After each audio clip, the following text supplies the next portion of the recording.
Greetings. Good evening. Did you have a nice Christmas? It was Christmas, yeah. It was, It was Christmas. wasn't it? Yeah. There was family. Well, too much family, not enough alcohol, and I think that's sort of like the balance in life that none of us need.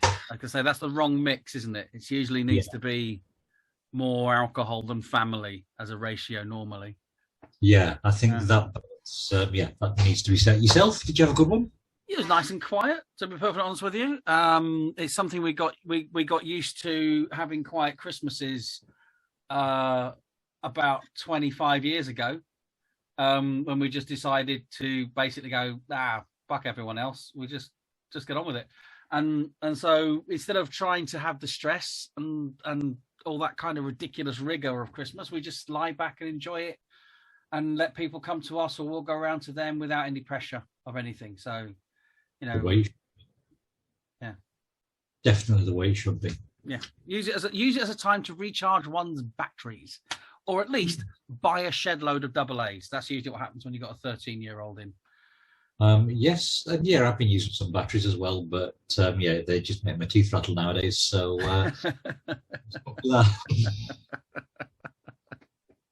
Brilliant. Right. Well, we have been reading over the Christmas holidays, mainly reading, I should say. So the Canterville Ghost by Oscar Wilde. Yes. This was my pick. This is one of those unusual ones where I read it on a list and thought, I haven't read that, and then I read it and thought, no, but I've seen it several times. And so it's one of those kind of strange ones. So let's go with it. You have got an American minister who has come over to the United Kingdom and bought an old stately home, including the furniture and the ghosts. This is Otis, who's come over with his family, who have names like Washington and twins known as the Stars and Stripes, and their daughter Virginia. I was just saying the daughter Virginia, yeah, and the daughter Virginia, who's very important in all that. And they move into this stately home, and they've been warned and told and given much warning of the Canterville Ghost, the old Lord Canterville, who murdered his wife and then disappeared himself many years later, and is known to, for the last 300 years, haunt the halls of this stately home. And of course, these Americans turn up and say, it's a ghost. We're Americans. If there really is a ghost, we'll make money out of it. And so they move in, and then the old man ghost comes out and starts to try and frighten them, and they really are just, we're Americans, The lovely bit is he comes rattling his chains, and the first thing does is the minister comes out and says, here, have some oil for your chains so I can get some sleep, because they're making a bit of a squeak. And lots of product placement, as far as I can see, all the way through. So there's a blood stain that keeps reappearing because the ghost keeps freshening it back up again. And to the point where he starts getting really depressed because he can't frighten this family. However much he tries, he can't frighten them. And the twins are the bane of his non-life, as he ends up having like fake ghosts thrown at him, and he falls over tripwires and has buckets of water poured over him. And he just basically he just has a total Home Alone experience with these two twins. And eventually he ends up meeting Virginia, because Virginia wants to marry, or he's been chased around basically by a duke. And so she finds the hidden chamber where the ghost lives. The ghost, in his depressed state, pours out all his ills upon her and says, terribly sorry, but this is why everything's sad, but you could help me because you're so young and virtuous. And they disappear off into the walls and come back out again. She comes back out again to say that he needs putting to rest, and as a reward, they're going to make me rich. And so she then finds his bones in the hidden chamber so they can be buried properly, and he can then be laid to rest, and after 300 years of haunting the castle, can then continue on a peaceful death. And the Americans, the dirty Americans, are still in the stately home. I think that about sums it up. Well, sums it up adroitly, yes. Yes. Yeah. What did you think to it, mate? I loved it. I loved how funny it was and how just tongue-in-cheek the whole thing was. I thought it was really, really good. So very Oscar Wilde. Yeah, there was an awful lot of humour in it. I was a little bit upset by the racism in it. Okay. The racism towards Americans. This whole notion, the whole snotty imperialistic attitude of, oh, they're Americans. We have this. We've got so much in common apart from the language. Which Just, is where oh, to be perfectly honest with you, that is one of those quotes often or most oft misquoted, isn't it? Because it's yes, quite often stated that Oscar Wilde said that Britain and America are the same people divided by a language, when actually the quote which comes from this story is it's more of a joke than anything else, isn't it? That's sort of put in part. We're very similar apart from the language. yeah, and it did seem to be very, very anti-American, which I suppose in Oscar Wilde's time were the anti-American. Yeah, and the Americans were the new world, weren't they? They were the new country, the new money that was sort of like coming back over. And it's a bit like I suppose, I mean, I would argue that many many people that live in England and Scotland nowadays do the same thing to the Irish, where it's all that heritage stuff. It's always I've come back to find my heritage. My family came from here 200 years ago, and gee, isn't everything great? And that sort of thing. We actually had it in the H.P. Lovecraft, didn't we, with the rats and the walls? It was the similar sort of idea, wasn't it? Coming back from the new world back into the ancient world of the United Kingdom. I mean, this one actually made me think of Castle of Otranto, almost as though we'd gone from one extreme to the other. So at the Castle of Otranto, we've got the start of a genre where we're being given all these iconic tropes that are going to appear in the genre forever. And in this one, we've got Oscar Wilde taking the piss out of each one of those. Yes, where he's absolutely. And here's the scary ghost, but it's not scary to Americans because they know that money's more important than ghosts. And it was ridiculing all of it in such a fun way. As I say, it was almost like we'd reached the opposite end of that spectrum where Castle of Otranto started. Though actually, I would argue that I think it fundamentally is proto again, in that it's comedy horror that absolutely deconstructs a genre, which I don't know if we'd actually had anything to that level before, where he's basically taken all these Victorian ghost stories and all these gothic tropes and completely and utterly deconstructed them down to the absolute silliness. Yeah, I mean, I did think it was a story of two halves. And I think it was actually published in two parts when it originally came out, in the February and then in the March issues of whichever magazine it was in. And I think you can sort of like see that the story's in two halves as well, because that first half is funny. It's got humour. It's got all these ridiculous things like the ghost encountering a plastic ghost and the ghost falling down a butter slide. In the second half, it gets quite serious, supernatural and melancholy as Virginia helps put the ghost to rest. Yeah, it either loses its sense of humour or he realises that humour would not be appropriate in those particular circumstances. Yes, it's almost like he was having a lot of fun with something and then realised he had a story to tell. Yeah, because in all the funny stuff that's going on in the first half of there's no real rhyme or reason. It's just there's a ghost wandering around the place and there's all this funny stuff happens. And I felt it had, if we're going to bring it into the modern world, I think it had a very kind of similar feeling to Beetlejuice in that way. In that it's the idea that the ghost wants to get these people out of the house and has a great success.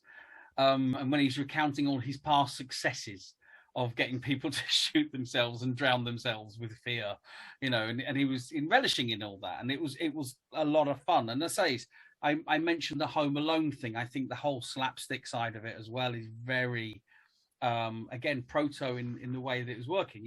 You might have seen humor like that more in the music halls, not in the pages of the magazines where it was originally published.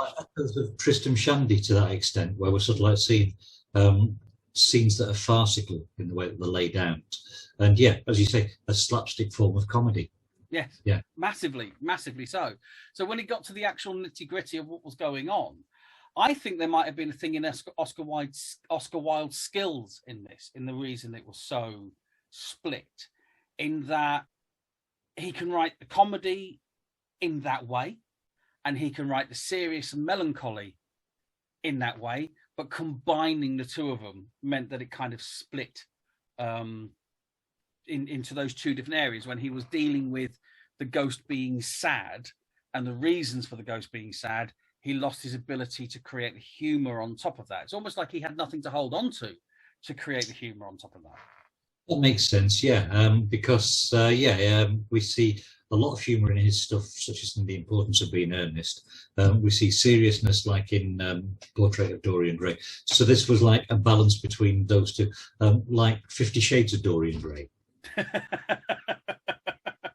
Yeah, well, to be honest with you, that's a painting I would not like to see. Yeah, can you imagine that one? It's a Pornhub now, think about it. It would just be a painting. If it's going to be a painting of all the worst things that have possibly happened, it would just be a painting of a contract, wouldn't it? Yeah. You know, that was the most painful thing I think that happened in that. But anyway, that by the by. So did you enjoy it? First of all, let's start there. Did you enjoy, just take on face value, did you enjoy reading it? Absolutely loved it. I thought it was hilarious. And like you, it's one that I don't remember picking up, but I've seen that whole part where people are scrubbing that stain out of the carpet, black and white movies, several times. I don't know if it's just because I've seen the Canterville Ghost on over Christmas before they had Morecambe and Wise Christmas specials, or whether it's just because it's a trope that appears there. But yeah, and the way that stain's explained in the story as well. The fact that, for those of you who haven't read it, the ghost, there's the bloodstain, and it's meant to be from when the ghost had actually killed his wife. And the Americans sort of like say, oh, bloodstain, we can get that out with Pinkerton's stain remover. And they remove the stain straight away. There's a flash of thunder, but the stain never really comes back. The next morning, there's a red stain there again, which they get rid of with the stain remover. But you find out at the end of the story that the ghost has been stealing Virginia's paints and going down there and scribbling in the colours, to the point where they're having guesses about what colour it's going to be next, because he quickly runs out of reds. And I think at one point it's emerald green blood that's there. But it upsets Virginia every time she sees it. That's which again, it was that nice mystery element as well. When that part was revealed, it was just, oh, I wasn't expecting that. That was a lovely, lovely touch. Yeah. I also like the way the ghost got fed up doing it as well. He got so fed up of not scaring them that he just thought, they don't deserve a stain. Honestly, they are that filthy American. They don't deserve to have a mysterious stain appear in their dining room. There's an awful lot of honour going on in there as well, isn't there? I mean, if you look at the way when they're selling the house to the Americans, the first thing he says is, there's a ghost in this house. And when they say, we don't give a crap about ghosts, and he says, just so long as you remember that I told you there was a ghost in this house. Yeah. Almost as though, otherwise I'm in the wrong for making this contract. And at the end, when they are trying to give... when Virginia is coming to an inheritance of rubies through the ghost's actions, they're trying to give the rubies back to the original owner of the house. And the original owner is saying, no, that would be improper. You bought the house, ghost and all, as you said. And therefore everything is yours. So there is a huge sense of propriety that's going on there. But what about the fact that we're meant to empathise with a murderer? Well, he, even at that particular point, actually does the honourable thing when he decides to give up and not do the stain anymore and not try and frighten them anymore because they're just not worthy of it. He then starts to use things like the lubricant to stop his chains going, because he still has an obligation to walk the halls. So he still fulfills his obligation in a way. And I think there's a certain amount of underwritten things in there. Yes, you end up sympathising with a murderer but but he got bricked up in a wall, you know. So he did have his comeuppance. Yes, he did. And so there is, I think, an element of, you know, I don't know. It's like you say, there's a certain amount of honorableness about it. And I think there's in the underlying thing of what's happening in the overall thing of it. I think it was more just a question of, wouldn't it be funny, a 300-year-old ghost, and eventually its bones need finding and laying to rest. And then you kind of write the story around it. So I think the idea that, you know, we can look at it from a modern time and say we are sympathizing with a murderer, who, let's face it, you know, he killed one person, who happened to be his wife, you know, 300 years prior to that. So apologies. You fucking apology. Oh, he only killed one person. It was just his wife, yeah. He killed one person and got bricked up in a wall for it and starved to death. That's quite a horrific punishment itself, isn't it? That should happen to all the fuckers. Eh? That should happen to all of the fuckers. But they wouldn't do it. To then actually be the tourist attraction of the house for 300 years. You know, it's kind of like the whole. It's just a release of death, isn't it? So effectively, he's saying that death's too good for him. Yeah, he is. That's effectively it, isn't it? Not like if you read the play The Comedians, or if you look at the idea of what happened when we sent criminals to Australia.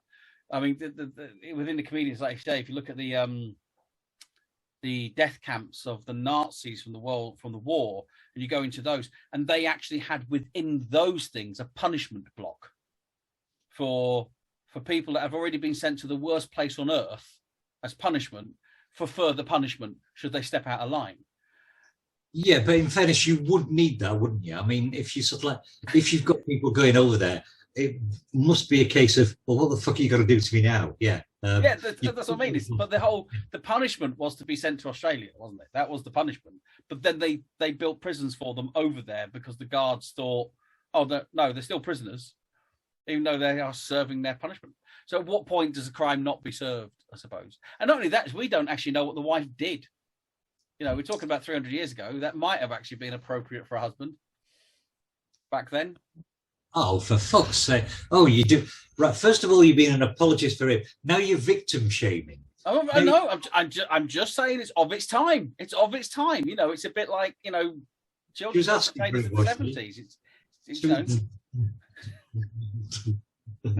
70s.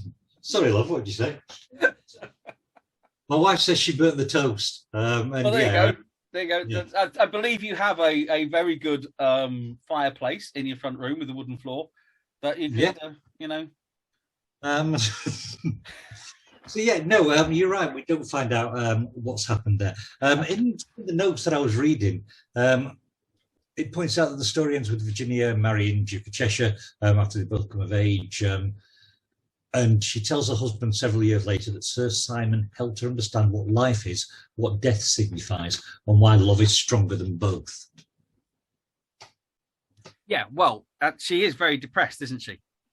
In the thing itself, she actually wants to end her life within it. And what he does is he shows her. We don't really know what he shows her because he takes her away to show her something. So I think he finds by saving her life is where he gets his redemption. He shows her his bone. Several of them, actually, yeah. He takes her through the wainscoting. That's not a euphemism. And he sort of says, there you go. Yeah. These are the bones that no one can find that I was actually playing on the tennis court with in one of my previous guides.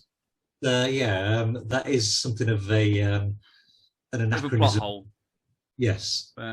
But no, I mean, but I think that's where his redemption comes in, isn't it? He actually saves her life, effectively.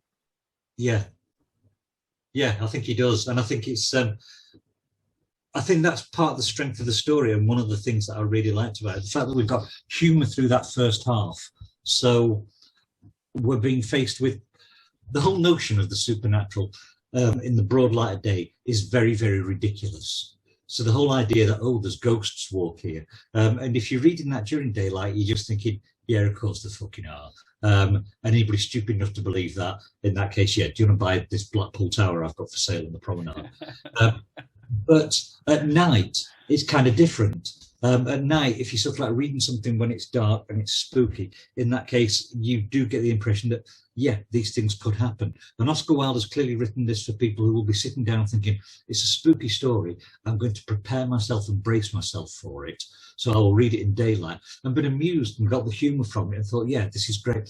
And then come on to the genuine grief and sadness that you have in the conclusion. Yeah, just leading them into a false sense of security. In a way, if you're talking about it that way. I mean, I love how it gets into it so quickly. There's none of it gets into the idea that the ghost exists instantly, and it really does fire along. There's no, like you say, the mystery is within the blood on the floor that turns out not to be blood. It's that whole kind of it turns the genre on its head in a way by doing what it does, particularly in that first half. And like you say, is when it gets serious in the second half, I think it is that leading the audience into a false sense of security. You're kind of thinking that you are in, you mentioned before the importance of being earnest, and how the importance of being earnest is almost about nothing, yet in its way is about quite a lot of things, because it appears to be about absolutely nothing and just some people larking about, when actually it makes a lot more social statements underneath everything than anyone realizes it's doing. And this kind of does that sort of thing, doesn't it? It kind of leads you into this idea of it being fluffy, even though you're talking about someone who's a murderer, who has made people commit suicide, who has suicided, not commit suicide, that's the wrong way to put it, but he has caused people to be institutionalized with fear. There's a lot of evil doings going on in this light-hearted humor. It's incredibly dark humor that goes on in that first half that then flips on its head when it suddenly goes, you have a 15-year-old that is depressed and actually thinks that the life of a ghost looks like a bit of a wheeze, and that's what she wants to do. And then suddenly he's saving her life because she's a bit emo. Yeah, well, that's why I keep going. That's why I said at the start, and I'll go back to it, is the Beetlejuice. She is Winona Ryder's character in Beetlejuice. Yeah, it is. Yeah, she's a bit emo, a bit goth, bit kind of like seeing the darkness. She's crying at the paint on the floor. And nobody sees her in her own family. Nobody sees her going through this kind of teen depression, which is now, of course, mental illness, and we're much more aware of mindfulness. This is something that was actually 1800s, late 1800s, that that Oscar Wilde is tackling that as an idea.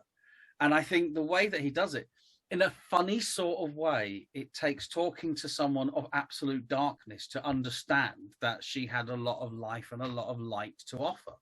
And that actually, he was, he is, I am the evil, he's done all these really bad things and I'm tired. And, and so being a ghost actually requires you to do bad things and don't be bad. And so, like I say, it becomes his redemption. I know Oswald doesn't like my opinions either, but. No, that was D. Oh, that D. Oh, well, yeah. Yeah. I mean, it's sort of like, it's got that lovely fun de siècle feel about it. It just worked on every level. I was really, really impressed with this one. I'm thank you for giving me a chance to read this one, because it's one that I would not have picked up under any other circumstances, and I'm so glad that I did. And I totally agree with you, because I like I say, I don't ever remember reading this, but I know I have seen animated versions of it. I have seen film versions of it, and they've been on during school holidays. It's one of those, it's as a film version of it, it's considered to be a classic children's ghost story, one that you can sit down with the family and enjoy. And it's still being made today. They are still making versions actually purely of the story as well, because it's a lovely, nicely contained story that gives a lot of scope for various things. But I think it really does show. It showboats Oscar Wilde's genius, I think. And I will say Oscar Wilde is a genius in that respect, because I think his ability to play with language and his ability to kind of slip between farce and something serious and melancholic in the way that it's done in those two parts. Yeah, for its time, is immensely brave and, you know, and incredibly clever. And I agree with you. When we go back to the castle of Oriana, or I can never remember what it's bloody called. Oreo cookies. Oreo cookies, yeah, Orinoco. The castle of Orinoco, right?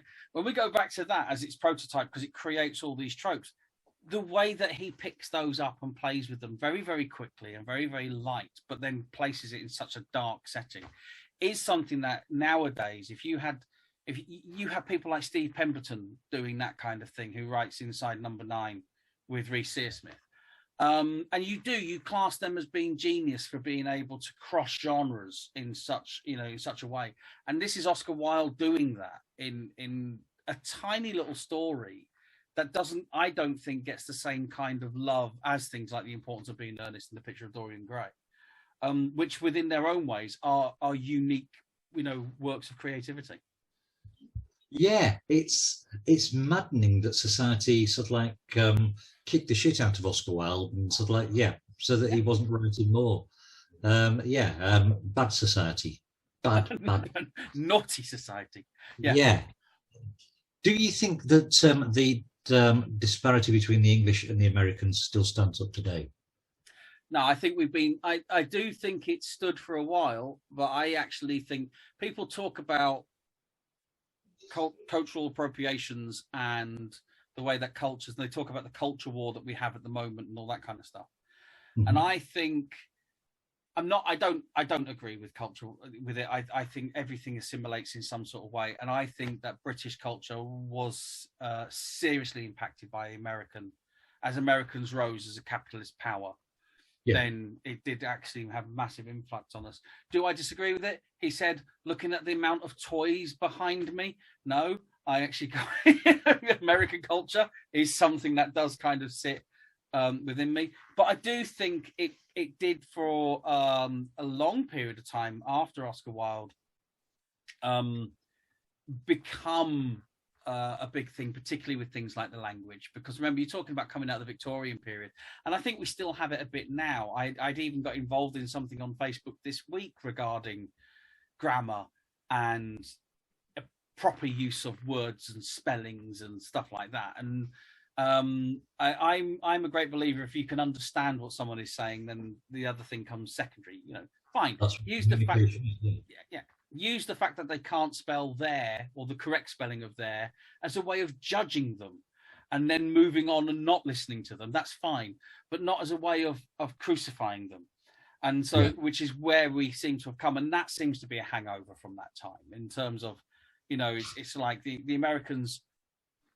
Like, they when the America was starting up, everyone was still learning how to write, to be perfectly honest with you. We were still learning how to write books. So therefore there was no standardized spelling, and all the standardizations that came in the Victorian period, then the Americans sort of like come over. And of course they weren't part of that standardization. They, by the Victorian period, when the cowboys and Indians were knocking about, which I still blows my mind every time I think about Wyatt Earp is going on at the same time as Charles Dickens. It's just a crazy kind of visual weirdness that the America was not under rule of the empire, and therefore felt like it was, to them, to the Victorians, like it was going against what they were trying to create. They were trying to create rules, and the Americans were very much against it. So I can see where that came in, and they would seem brash.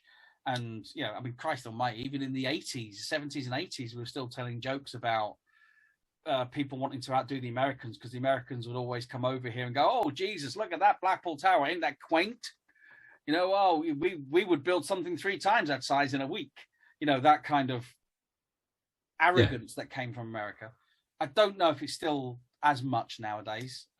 40 years ago, it was still sort of there. But now I think the Americans are hated for completely different reasons. I think we're no longer. I don't think we register on their radar anymore, which is the way it should be. Do you think that this story is Oscar Wilde's way of actually putting to bed these differences, with the fact that the ghost of aged Britishness is sort of like finally laid to rest at the end of the story. Ooh. And we're seeing the rise of the American capitalist society. He's sort of like laying the foundations for it. Was Oscar Wilde a modernist? You know, H.G. Wells was a futurist, wasn't he? He was gay. That doesn't mean he's a modernist. That just means he was into musicals. Yes. Yeah. I can't remember if he was a modernist, whether where he kind of rebelled against modern society, against the old traditions. I think he did a certain amount. So yeah, I think you could, whether he did or not, I don't know. You could argue it, I suppose. You could easily deconstruct it that way.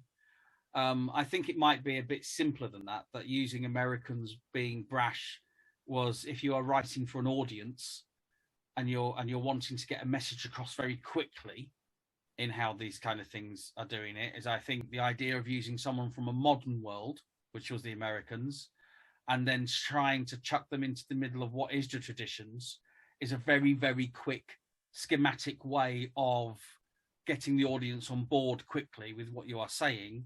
And it gives you the other then, doesn't it? Because the Americans can then be the other in order to point the humor at. So everything that they do is brash and is very stereotypical of what people thought of Americans at the time. They're brash, they're loud, they're money, even up into the war. You know, they're oversexed and they're over here. It's that whole idea of creating the other very, very quickly.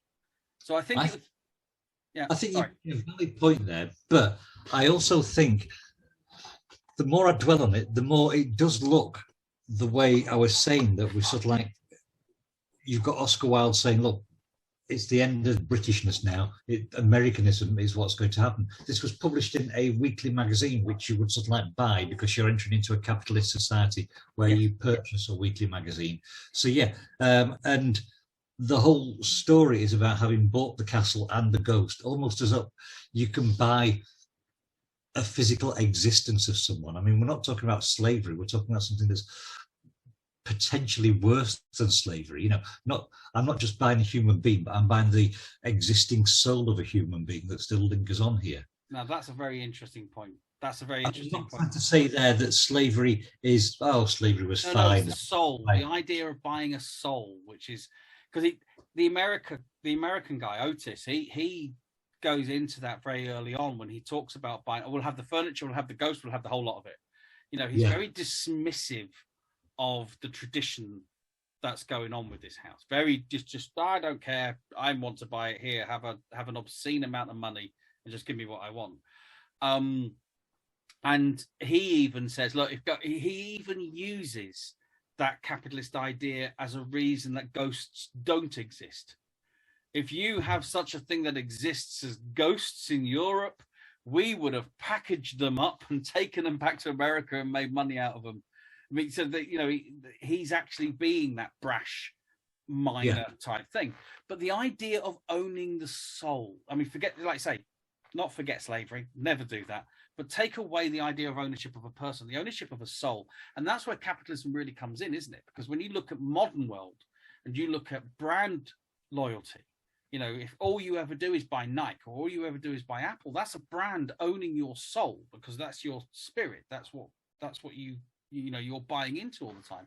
So I think that's a really interesting concept actually to put across there. That the idea of we will buy everything, including the ghost, is almost that kind of like, we're going to buy your countryside and we're going to buy your soul. We're going to buy your spirit and we're just going to take everything.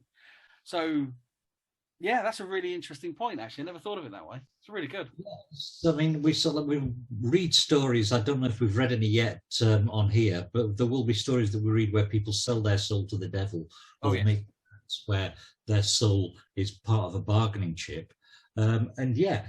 This poor ghost, and I appreciate he's a murderer, and what I was saying before about how he deserves the punishment. Does anybody deserve to have their soul abused in that way, if we take the concept of the soul to exist, which which I did not realise we would be disappearing down this fucking rabbit hole over something that was just sort of like light-hearted and had me giggling when I was listening to it at the gym. This is the beautiful thing about stuff like this, isn't it? Is the layers that go underneath it. I mean, I'm going to use it as a canny way of plugging you at a minute, because you are in pre-orders at the moment for Conversations with Serial Killers. Yes, right. Dead serial killers. Dead serial killers. Yes, the Conversation with Dead Serial Killers. So in a way, you're exploiting the ghosts of dead serial killers in that you're going to create a fictional story about them and you're going to sell that on. And this is exactly what happens with ghost tours in York. And this is what happens with Ye Olde pub in Great Britain and Most Haunted pub in Great Britain and the Most Haunted TV series. When you really think about it, he was predicting this kind of thing. And it wasn't using a spiritualist way of doing it. When you have, don't forget, at the time when he wrote this, you've also got Sir Arthur Conan Doyle knocking around the place. Yeah. Believing in all these spiritualists. We don't have the stage magicians quite yet because they're in parlors trying to get money out of people because of, that world of spiritualism, which did come over from the Americas as well, didn't it? So, there's a certain amount of that buying and owning ghosts. And we've got Houdini, who's trying to disprove everything all around this time as well. So it's quite interesting that he doesn't overtly go into spiritualism in this, yet the underlying themes are definitely along the same lines. Could one of the reasons be that I was reading something on spiritualism because of the book that I'm working on? I was doing a little bit of research into mediumship, and the first mediums were female. We've got an awful lot of female mediums who were then almost like witches, were sort of like persecuted, and people sort of like saying, "Oh, this one's a fucking charlatan. This one's taking the piss. This one isn't genuinely real." You would then got the first few male spiritualists coming through, and no matter how fake or shit they were still getting huge audiences and people praising them. It seemed like the only person going around criticizing them was Houdini, but again, Houdini was spending most of his time pissing on women, and not in the same way as the bloke from Lost Prophets, or I think, there is a whole thing with capitalism, isn't there, where art is, early adopters of most art forms are women, and then they become a capitalist thing when men take them on. And we still see that today, to be perfectly honest with you. It's like nobody really gave a toss about baking until that bearded fella on Bake Off came along. So we still have that idea. When women do something, it's cottage industry, and as soon as men take it over, it can then become a capitalist franchise. I think part of this also, from what I was reading about mediums and female mediums, the first ones were actually able to get some level of financial autonomy. They were able to get some control over their finances because they were sort of like they're doing something that was an occupation that was self-sufficient, and it didn't depend on being married to someone or somebody else having control over their purse strings. Yeah, and there's many. I mean, even in literature, isn't there? Because Beatrice Potter was a woman of means, and history. It's one of those kind of things, isn't it? There's a strange thing with history in that. History does dictate that we do live in a patriarch. However, there were a lot more female successes than we're also led to believe. So there is two sides to the whole. We're never really seeing the whole picture of everything. But the idea of cottage industry through to the big thing. So like I say, stage magic came from. That's why they call them parlor tricks, isn't it? Because they came from the mediums that used to go around people's houses and basically perform small level levitation tricks, which were a lot of them based on illusions. And yet a lot of the time it was the women in society that built up these little businesses and went to other people's houses because that's where they lived within that society. And again, it was very much within the middling. They called themselves the middling class, didn't they? Which became the middle classes. So it wasn't as much in the working classes, and it definitely wasn't as much in the higher classes where this kind of thing goes on. It was this Victorian middling class where huge swathes of this kind of stuff was going on, which is why it's very interesting that Oscar Wilde doesn't use any of that in this, because he would have been very, very aware of all that going on, hanging around those kind of societies. But it is interesting that when it started coming out of the parlour and started going onto the stage, when it started becoming big business, that's when the patriarch took over from the small cottage industries. And the same thing goes back. You talk about the witches. It does go back to the same thing, because the witches, the stories sort of go back to a lot of the women that were accused of being witches were beer brewers. They used to brew ales. They used to have the top hats so that everyone could see them, so they could sell their ales. And of course, then when breweries started up, localized cottage industries affect big capitalist ideas and therefore need to be sort of broken down. And it does, like I say, there's history is littered with very successful women in cottage industry that is then taken over by men who then turn it into big world destroying industry that that we're now paying for now. So and the mediums definitely came that way. It was the same with Elizabeth Bathory. She got her own cottage industry there. I think if the reports are to be believed, she murdered 650 people, which I think is an astonishing record, really. How many? 650? 650, yeah. Hungarian woman, yeah. Yeah, wow. Admittedly, she'd sort of like got privilege on her side because she was able to sort of like get people sort of like plucking servant girls and peasants out of the local villages. But I still think that shows an awful lot of dedication. Yeah. That is dedication to the craft, isn't it, really? Yeah. I mean, that makes Harold Shipman look like a part-timer, doesn't it? Well, that's the thing, is we don't actually know how many Harold Shipman did overall. He might have, we don't know if his numbers are up or down, that he might have made claim to some that were just genuinely natural causes. We can't really trust what he was saying because he might have been a bit dodgy. But he operated for a long time. But 650 as a recognised figure is a huge amount, and it's a huge amount over a period of time, isn't it? Because 650 is usually mass murderer type. Between 80 and 650. The 80 part, the 80 is not that high. Well, actually, it is. It's still pretty high as a minimum figure. That definitely beats Albert Fish. It does. Because did he manage 10? Well, he was convicted of 10, but they genuinely don't know how many he did. The amount of, I think they found like 160 something pins in his body, and they believe that he inserted a pin into his body for everyone he killed, but they don't know. I'm glad in the 80s they've got things like filofaxes where you could keep a record. That must have taken some of the pressure off people. That's why American Psycho was so successful, isn't it? Yeah, people think, I don't have pins in my balls anymore. I can just there's my filofax.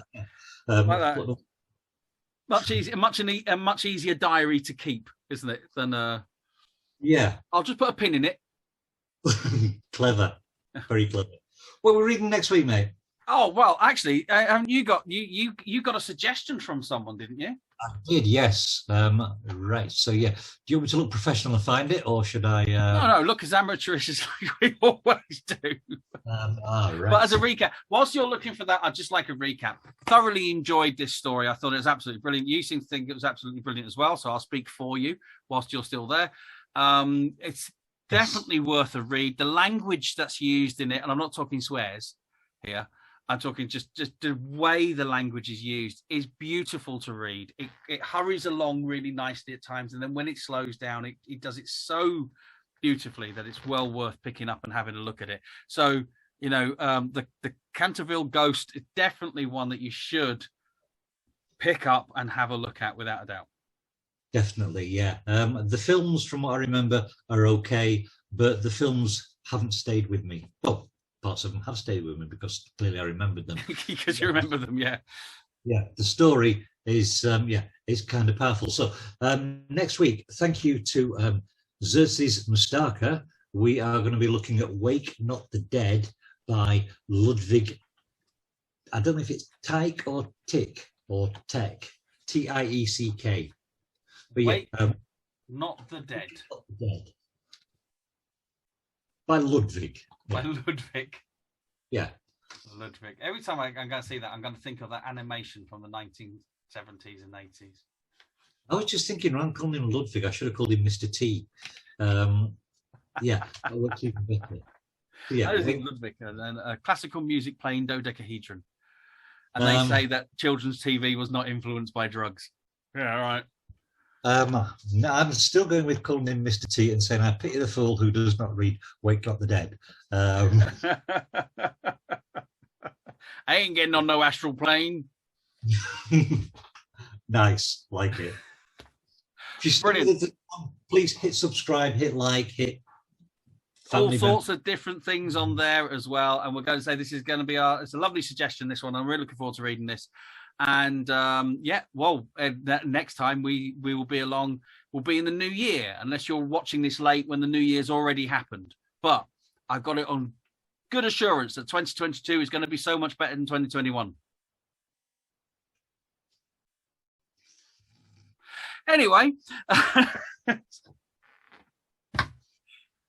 lovely to chat again. Absolutely superb. See you all next time. See you later, guys. Bye. Bye.